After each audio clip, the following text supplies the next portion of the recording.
Just another dusty old barn find.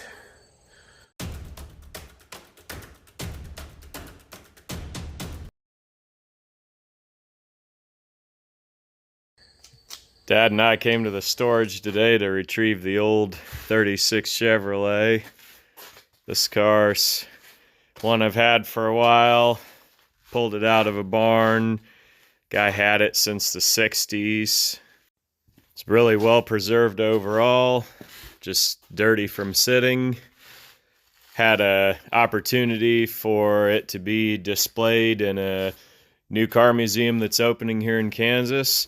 So I'm just over the moon about that, and I know everybody involved with that project is too.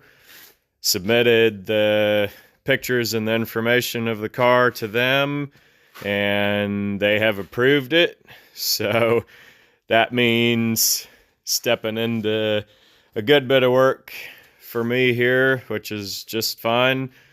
So it needs to be looking its best to be on display there in the museum. So we're going to be pulling it out here. Just give a quick sneak peek. Just a very original, warm Survivor 1936 car.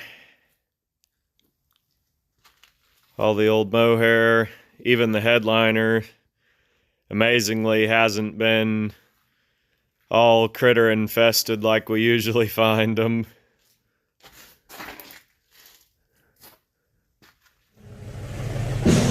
Take an opportunity here for a quick My Classic Tire.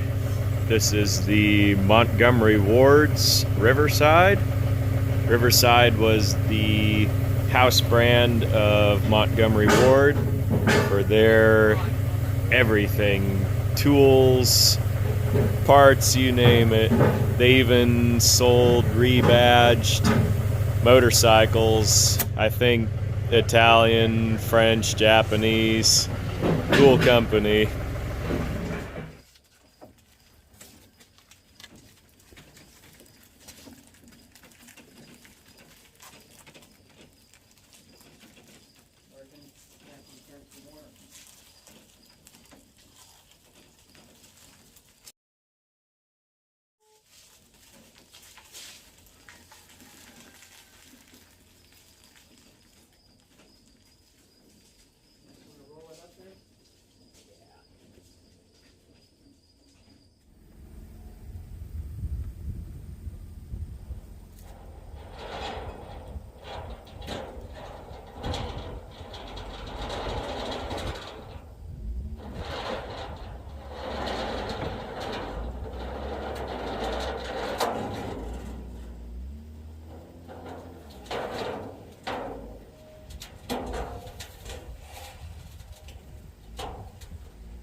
Like a foot.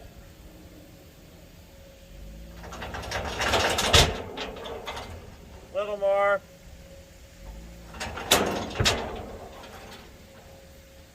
Little more.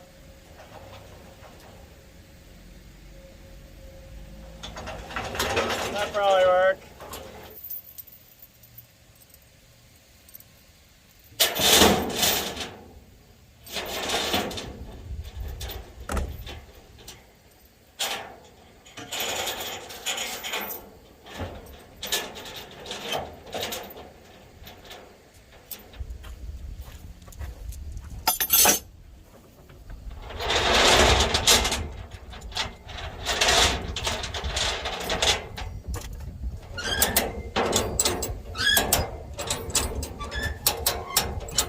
Here's the 36. This car, found it in a garage, and Abe Geis, who was well known around Salina, had a axle and wheel lining shop there. He had rebuilt the engine on this car in the 1960s and parked it, and really never drove it after the engine was rebuilt. I believe the tires were replaced at that time because the tread on them is fairly good, even if they are probably egg-shaped now from sitting. Car is very original. It has original 6-cylinder, the exhaust, the interior, all of that is pretty much original. The only thing really of too much note is the seal beam conversion on the headlights. That was pretty common back in the day. It does even retain the original crank hole cover, which a lot of those go missing. See, I did buy a set of running board mats for it. The manufacturer of those says to leave them out in the sun and let them cure the rest of the way, so I've got that working. And they have like a mold release agent on them, kind of a slick spray that they put in the molds to get them to pop out of there, so I gotta wash them down with dish soap. You can see where they mount. This running board's been driven into something and needs to be straightened, but there's a steel plate that goes on there, and it has little finger things that slide in here, and then they just twist to lock them down. So that's a lot of work to do, but what I'll probably do for the museum show is just lay them over the boards, and that'll be good enough for display.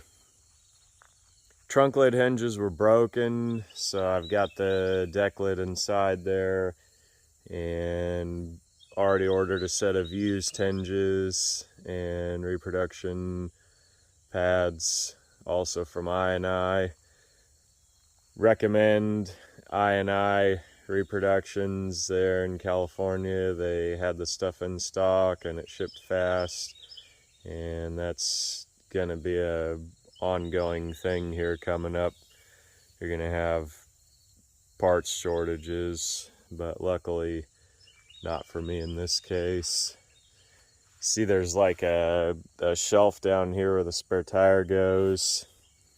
Got 2 spares for it. One has the original pinstriping, which is kind of cool. You can see in the trunk here, having sat in a garage in Kansas, you get these mud wasp nests, and they just build them anywhere. So here in Kansas, it's real important to keep an air cleaner top on your carburetor, because they'll build them down inside the carbs, and that's really a mess to get all that dirt and sand inside the carburetor.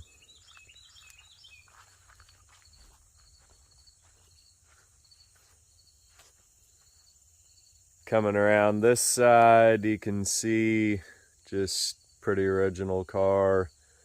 Unfortunately, the early safety glass has delaminated, and it's just about impossible to see out of. It's pretty reminiscent of a 40 Mercury that I used to have, and fortunately that glass is all available as a kit, and you can see the old rubber. It's time for it to go also. So really at that point, just get in there and replace it all.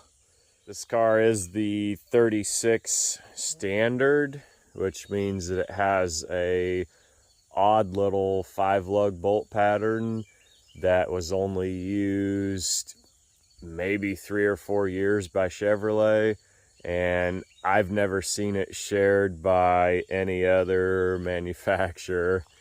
So these artillery wheels that are on here, they're a skinny 17. They're maybe, I don't know, 3.5, 4 inches wide at the most. And so they got the little pizza cutter tires on there, which I think is neat, adds to the character of the car. Can look underneath and see what makes the standard the standard.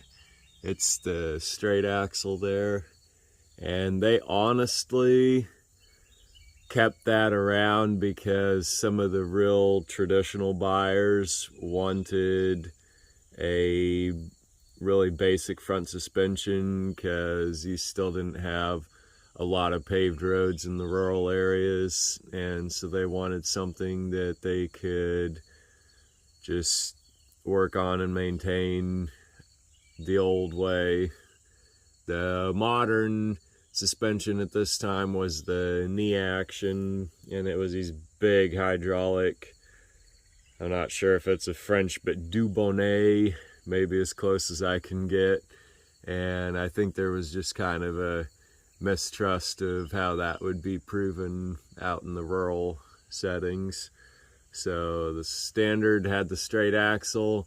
I had guys try and tell me, oh, they never made a 36 standard, there's no such thing. Well, this is it, and you're looking at it. Other thing to note about this car, it does have hydraulic brakes. Your Fords of the time would have been mechanical. Just catch the neat Art Deco flying winged hood ornament and the grill shell there. That's one thing that people really like about the 30s cars, is the front end styling, and every one you look at, it's just really neat to see what manufacturer did, how they put their spin on it. Take a look inside the car, you can see it is very complete, original, unmolested. Pretty uncommon to find any pre-37 GM car that looks like this. The GM cars used wood for the body framing, so you can't see it in this door, but that whole inside door frame is made of wood. The upper body pieces that frame in the body, this one I believe should still have wood rocker panels. So that's a real hazard for any of these cars that get stored outside. That wood starts to get weathered and get rot in it. The interiors on these 30s cars are very, very uncommon to find this complete, this unmolested. You've got even the headliner intact. You see it has had some rodent action in here, but they've been a lot more respectful than the average rodent. They haven't chewed everything up and turned it into a real mess in here. There's just few droppings, and get that vacuumed out and sanitized, and this old car will be good to go again. Another thing to note on these, you've got the wood grained trim moldings around the windows, the garnish trim, and you can see that old lacquer paint is starting to kind of get faded and cracked, but it is original. And this car, really important that it preserves those original design features. The wood grain trim had like a light, kind of a tan, butterscotchy colored base coat, and then they put the darker brown over that with kind of like a feather style brush, and it got that wood grain look to it. This car, I am not sure really what the outcome will be for it. I've got one or two guys kind of interested, and the purpose of putting it at the museum is to show the history of these cars, to show what our country's transportation heritage is, and show what the car is, but at the same time, it will be there on display in front of the public, and if anyone comes along who's interested in it, it will be available after the exhibit, of course. I bought this car, it would have been end of 2014, because that's when my wife and I were dating still. We got married in 15. And I put this car in the shed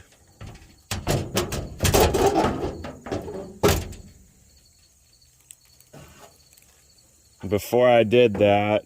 I remember it being a very cold day,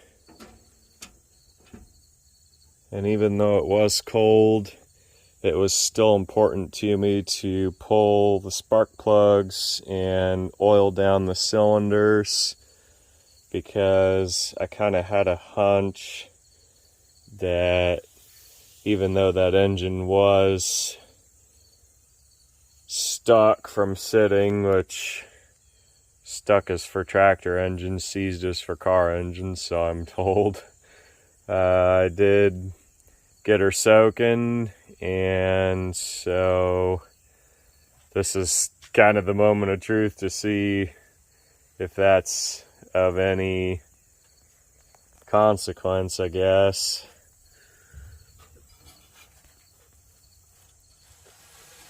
Whoa.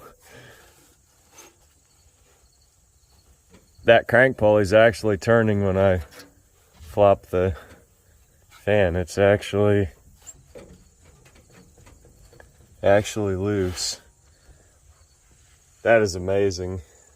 So, hoping the rings won't be stuck on the pistons and that it'll have maybe some compression to still fire, possibly.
Pretty typical 30s car inside and the back.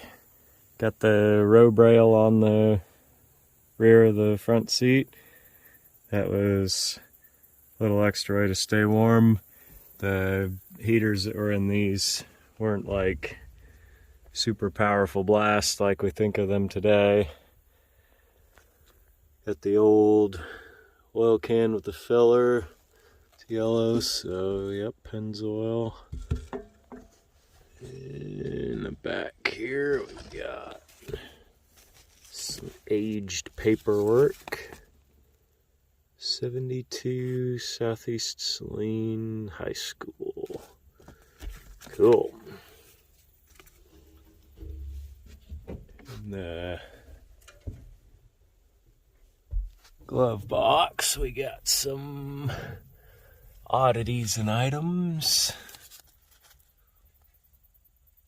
State bank deposit envelope. Got the high school play script. Crosman pellet can.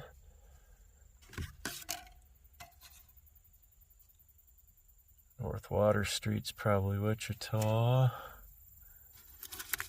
Got the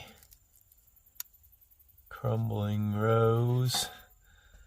It's about like the wilted rose from Beauty and the Beast. Got the Band-Aid plastic strips. The whole glove box smells like Band-Aids, so yep, they're in there. You guys can smell this part of the video too, probably through the screen. Got a emergency funnel, cool. Crossed out the name of the hardware store for some reason, but that's a cool piece. Never seen anything like that before. Wow, we've got the anti-squeal belt dressing in a tube. That's not something you see in a tube anymore. Got part of a trunk hinge. Construct a Scene Auto Racing. Oh, cool. Some kind of a knockoff Cracker Jack prize of some sort. Put the cars in different places on the racetrack. Then we've got the camera flash bulb. We got A&W sugar packets. And then prescription Dr. Scott for pain. All got aches and pains. Got a horse that's probably pot metal plated with copper there. Knob. Sweetheart drink cup lid. This is cross pin guarantee.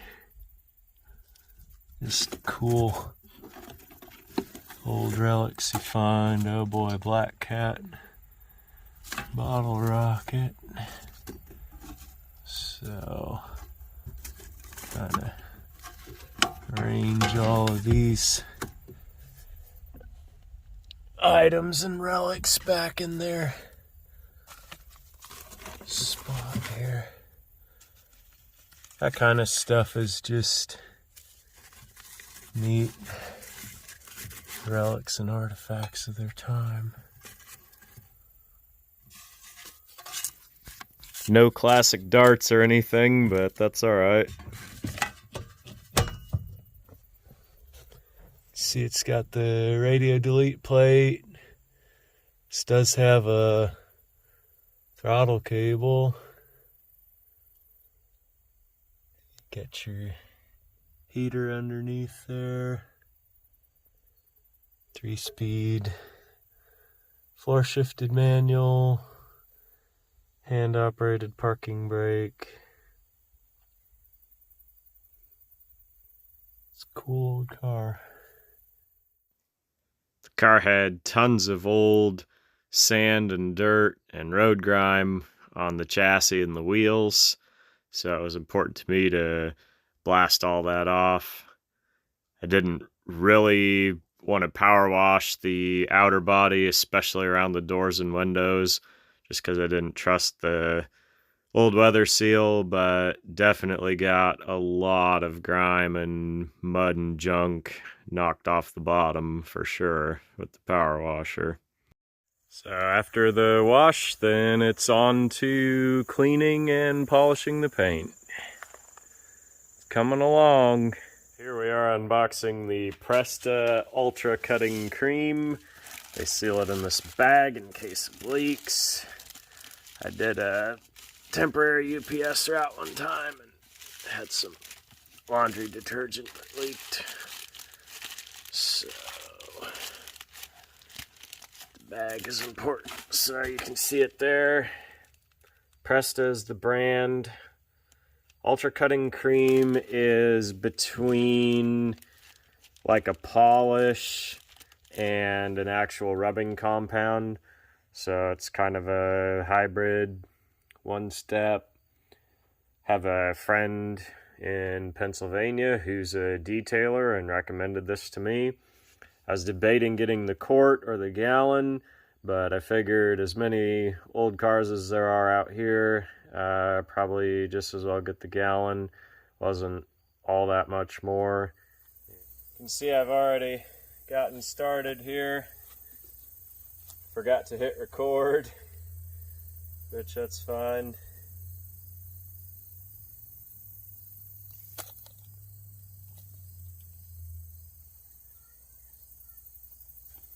This is water-based cream, so if you have a little bit of remaining undried water after your wash, that's not going to hurt. Being able to just get in and get started. So in a setting where you're doing a higher volume of detail jobs all in a row in a day, I can see why that would be a good selling point for the water-based cream.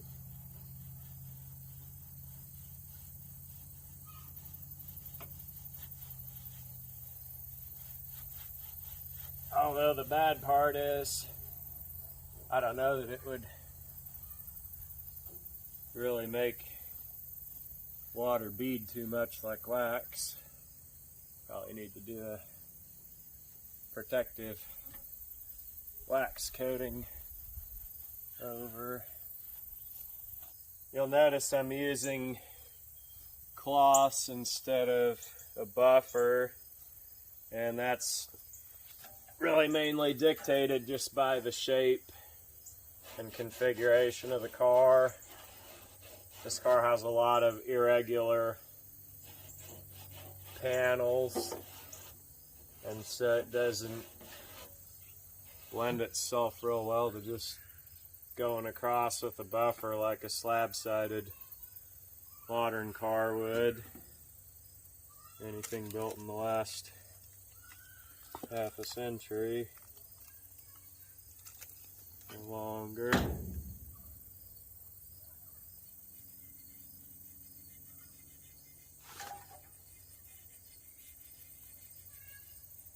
I've actually never had a car with a good enough paint job that justified buffing, so this is a bit of a first. Just kind of learning my way through.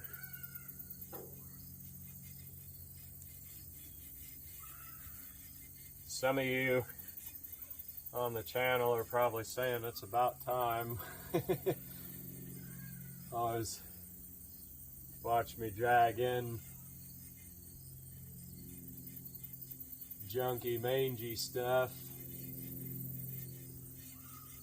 I do have a taste for nice cars and rare cars and historically significant cars.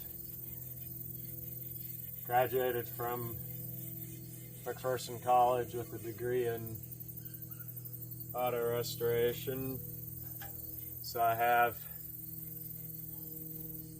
been around it, been exposed.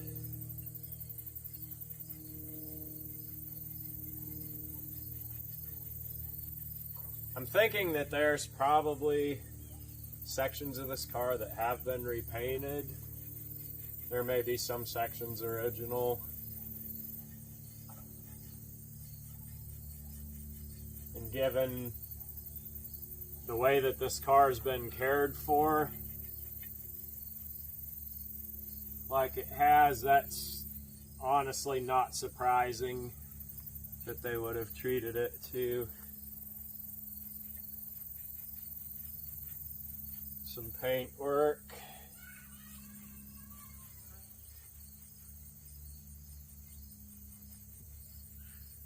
Or possibly early in life it may have had some collision damage when it was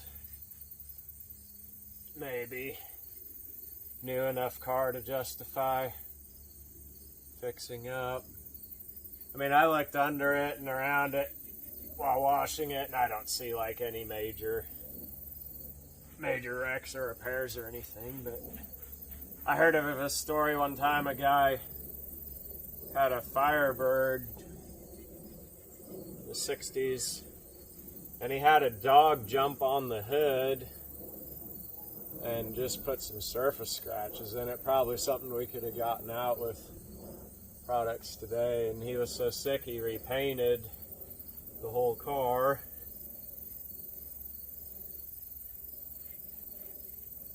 Just never know in the history of these where they've come and where they've been.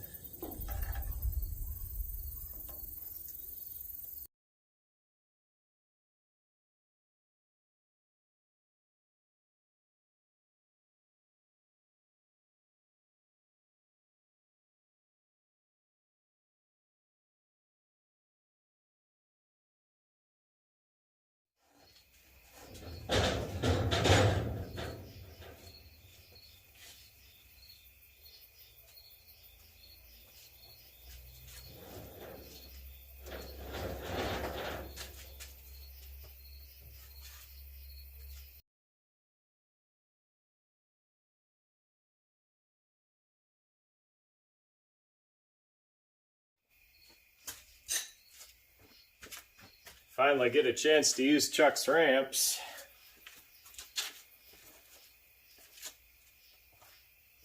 Because we're just about to go off.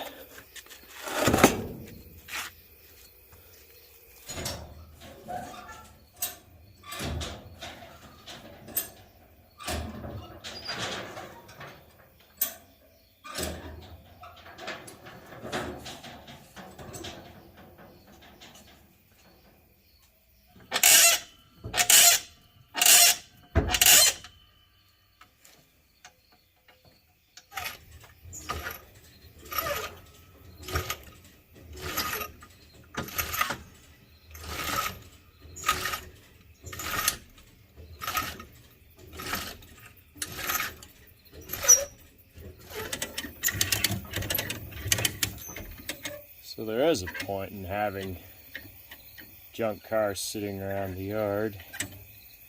Tie off to them. Crank nice cars into garages.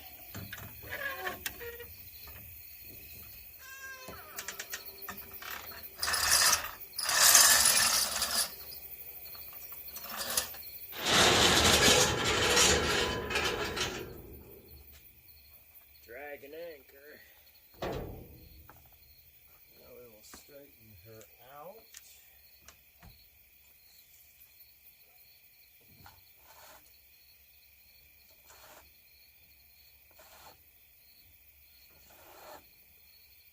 So when I built the garage, I put floor anchors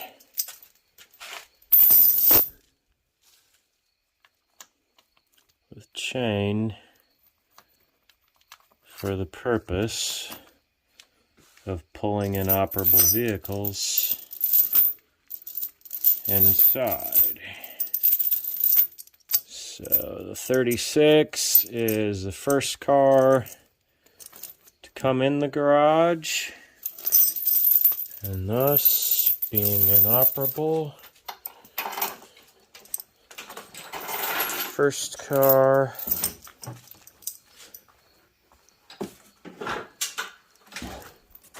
to use the anchor.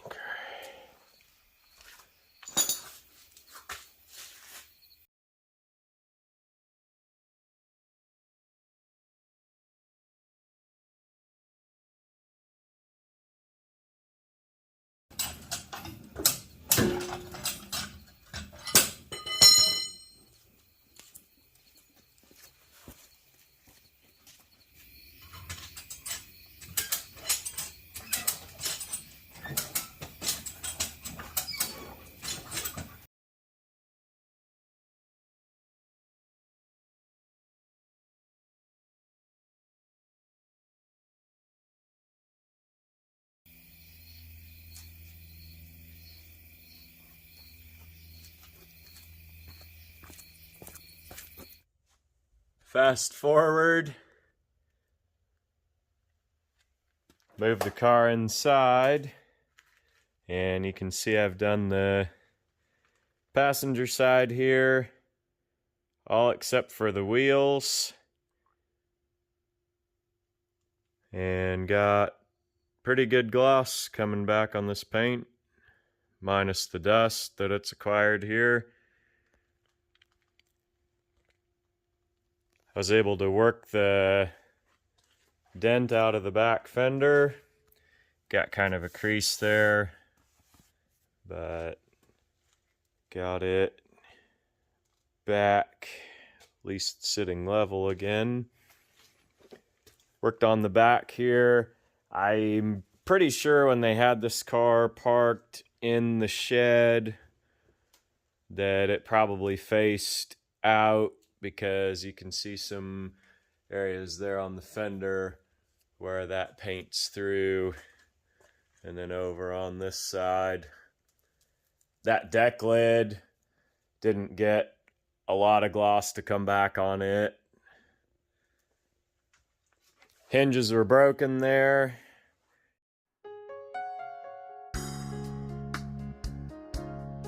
Spent a little bit of time last night getting the hardware back in shape. When I bought this car, the original hinges were broken. Being a 36 Chevrolet, this had the smooth style hinges.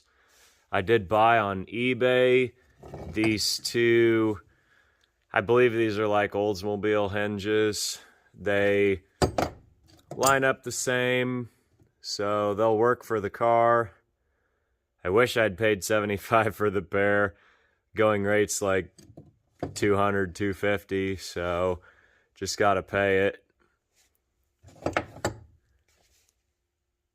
I had 4 of these original fine thread stove bolts with the little caps there. The caps are probably more important than the bolts, but was missing half of them that I needed, so I went out to Joe's, to the Rust Ranch, and I picked up 4 more.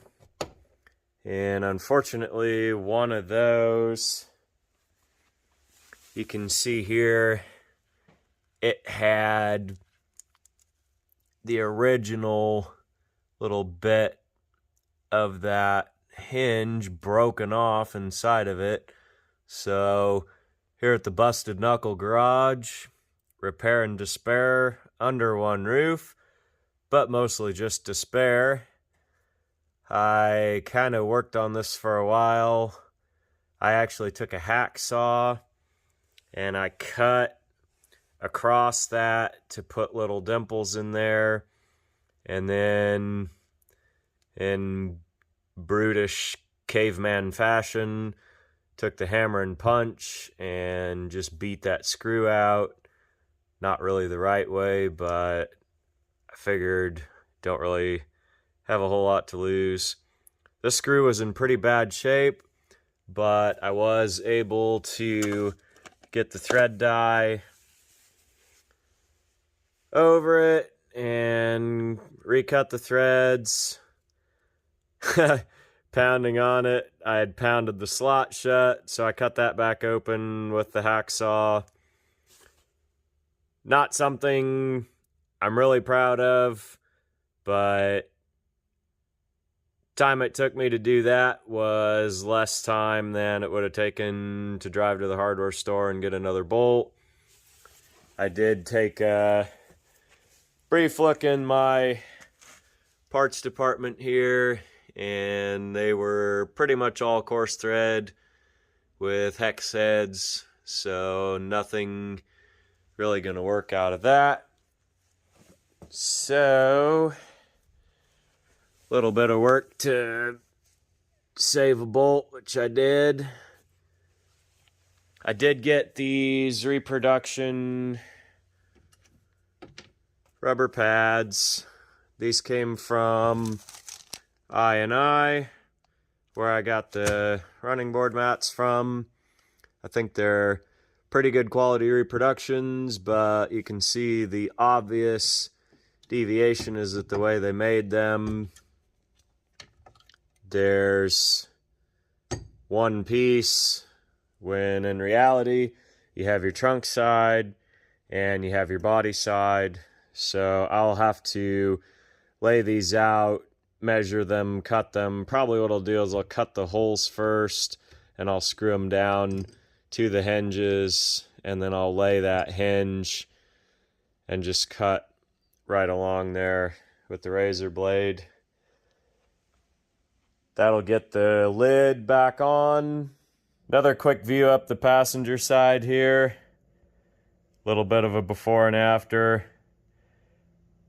It's kind of tough to tell with the reflections here in the garage. The camera really doesn't do it justice, but I've been very pleased with the Presta Ultra Cutting Creme. I will say it's pretty sensitive to having a rag that's real loaded up. Obviously, you need the polish loaded in the rag to get that oxidation buffed off. You can see the black in there. All that black is just the surface oxidation. I would kind of liken it to maybe like your skin layers. You know, the dermis and the epidermis. The oxidation that's on there is basically, you know, like those dead cells of skin that flake off, and the cutting cream is a bit like a loofah. If you want to draw the analogy all the way to its logical conclusion. I'm not sure if I will put a polish on here or not. Looking at it on the camera, you'd think it probably should have one, but looking at it actually in real life, it's got really a pretty good gloss to it. Entire car, I believe, has been repainted, which, you know, presents itself pretty original looking. I don't think they deviated too much from what this car was originally sprayed with. Obviously not a base clear or anything, so pretty authentic, faithful to the original, and that's good reason to be cleaning it up and preserving it. One more quick note on the Presta Ultra Cutting Creme is that it includes what's called a diminishing abrasive, and in a nutshell, the grit that's in there starts out in bigger particles, and then as you're polishing down, it works its way into smaller particles. And so what it starts out as a little more aggressive, and then as you polish down, it gets a lot finer.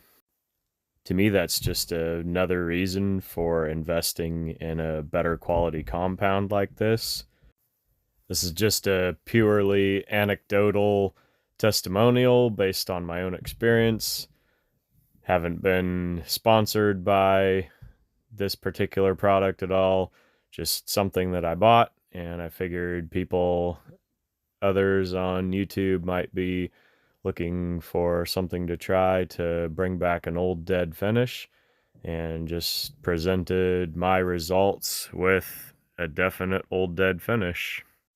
In a situation like this, of course, the outcome is only as good as the paint underneath. Really, at this stage, you're just cleaning it and removing the oxidation and the junk off the surface to reveal what's underneath.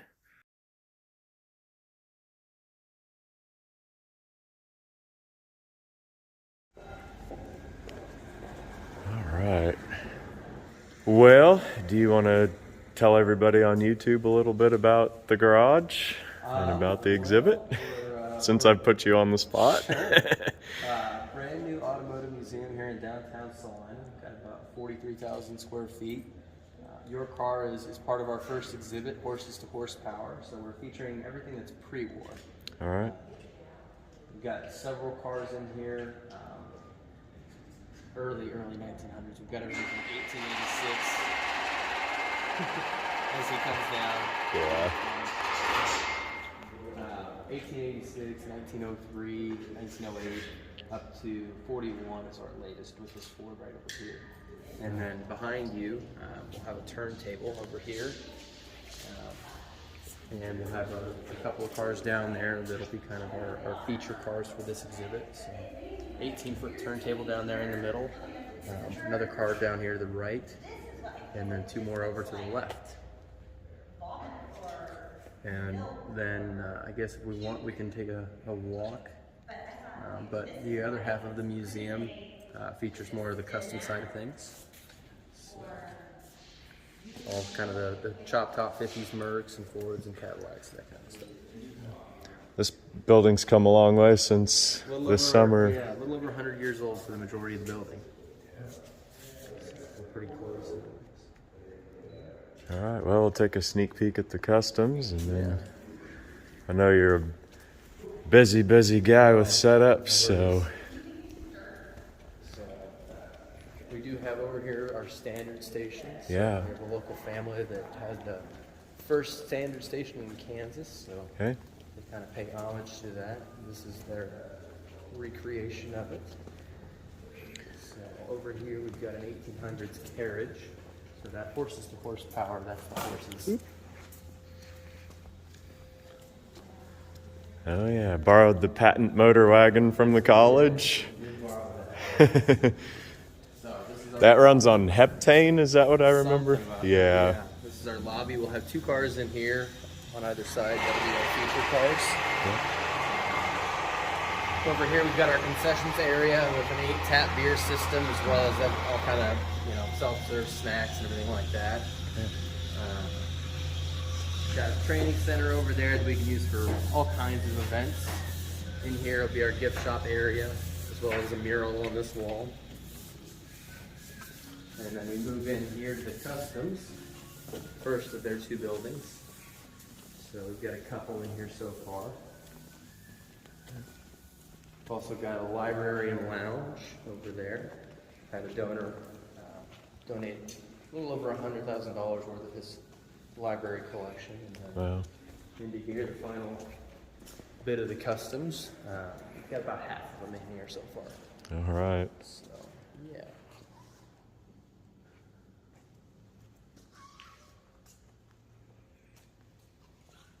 Very good.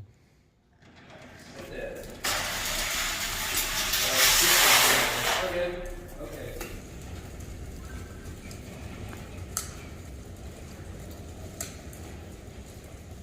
As soon as you're clear, go ahead and send it.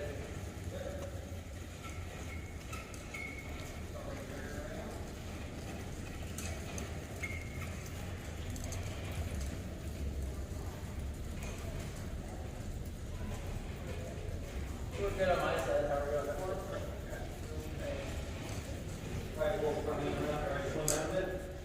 What? I said, slow down here. Keep going. Right there, we did. Okay. You may have to tweak it a bit. You gotta get the preview shot. Yes.